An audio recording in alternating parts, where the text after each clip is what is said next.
We'll get steeper. Yeah, I know, that's what I was thinking, like you can see all the way to the top, so you know it will get steeper.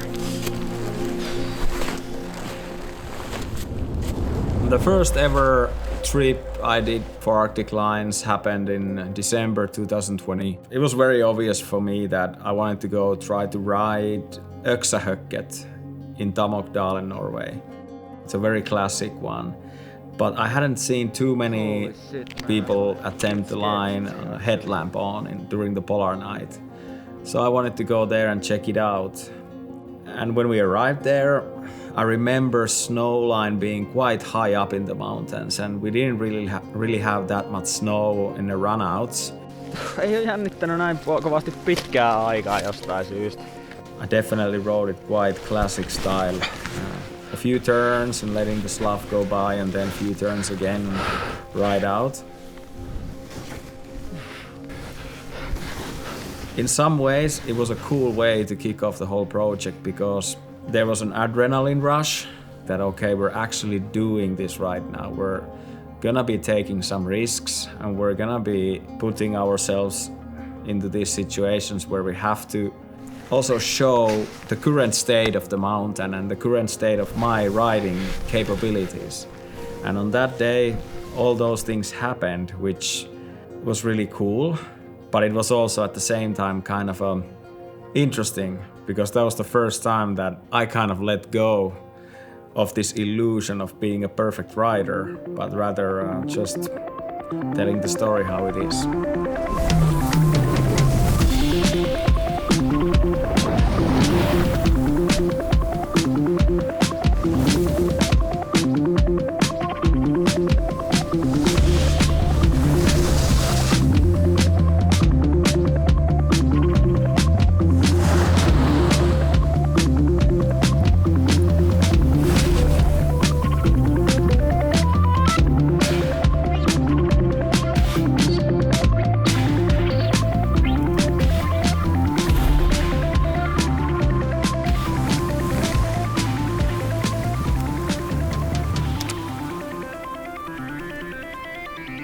I fell in love with the fjälls and mountains of the Arctic. And this happened previous years when I was filming typical snowboarding films, where you're after these perfect tricks and perfect lines, and everything was just around the riding, which it makes sense, of course, but during those years I started to feel like that we're not actually telling the real story behind these trips.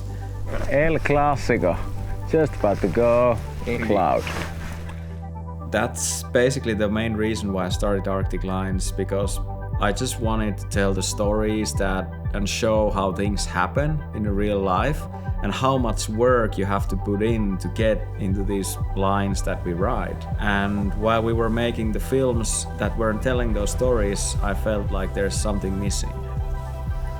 This is like the best thing that has happened to me in snowboarding for such a long time.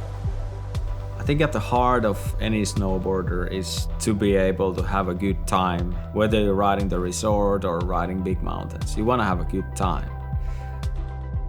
I have this philosophy for my free riding. If you want to ride good lines, you have to be committed. You just can't be like, I'm gonna book my trip in the middle of March and gonna go score, because that's not the way it's gonna work. You have to find yourself a lot of time to be in the mountains. You have to get good at certain kind of skills. Especially in Scandinavia, the weather's moving all the time and it's really hard to predict at times. So you have to be quite good at weather forecasting actually. You have to be ready to work hard in off-season, and you have to kind of time your condition and physically into a spring where the conditions usually are the best for the big mountains. And along the way, you have to keep your riding on point. On top of that, you have to have this ability in your head to change your plan like in 1 second. 1:36 in the morning. We're canceling the Store Laxelt in the North Face. You have to leave your ego outside of the whole situation when you go in the mountains. And when you can combine all these matters together, you can find a rhythm moving in through the mountains and at times can feel like you're in a flow. And I like to call it the outdoor flow.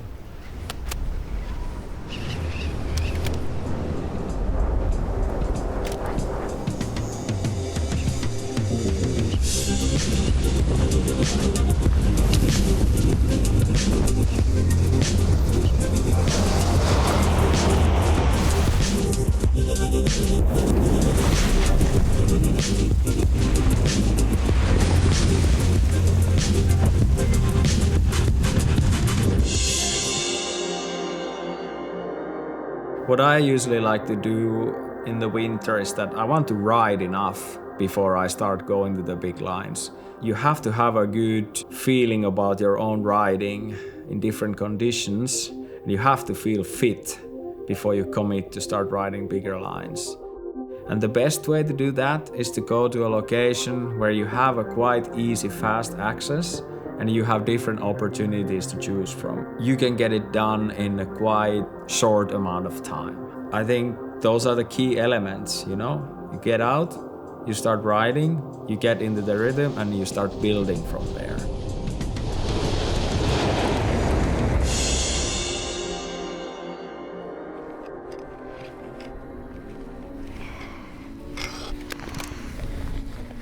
You get into the rhythm of riding lines, and then you start upping the level a little bit and taking yourself into situations where you are getting a little bit more committed. Whenever you go riding lines, you have these certain ideas in your head how you want to do it. Joo, tää oli tässä. Ei ollut menossa ylemmässä. Tässä oli isos läpi. There's always something that might come around. The weather might change or an equipment might break, but all these little things can combine a huge amount of load during the day, and to be able to handle that, you have to have grit. The right side there is a really nice place. Yeah, come on Antti. Like, I've been very privileged while I've been making Arctic lines. I've had a lot of great guests coming overseas to Arctic and ride with me.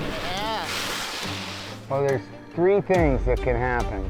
It can get better, worse, or stay the same. It's one of those for sure. Yeah, so one of those things is gonna happen. I've experienced a lot of cool things with them alongside learning a lot of things from them.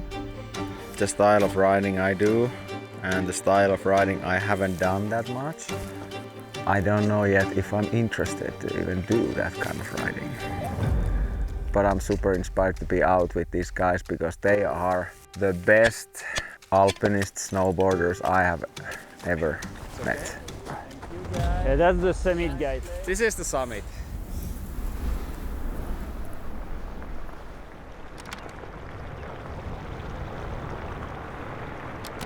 I would say at the heart of the whole Arctic Lines project is the exploration.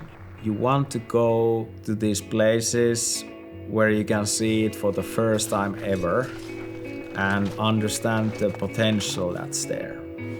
I'm amazed. The first time here, I'm never gonna experience this feeling again in this spot, so I'm taking it all in. Line over there, cruiser there, and the main object there. The reality is that sometimes you just go slowly, look around and enjoy a mellow ride down and still have a smile in your face, and will keep you motivated to potentially go back to that same spot because now you know how things work over there. Rolling, you can drop in 10.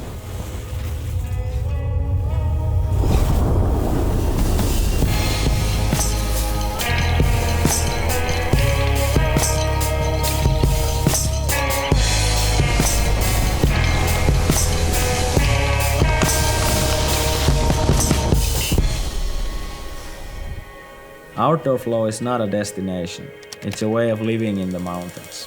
Listening, adapting, moving with intention. This season is my journey to rediscover that flow. And the journey continues.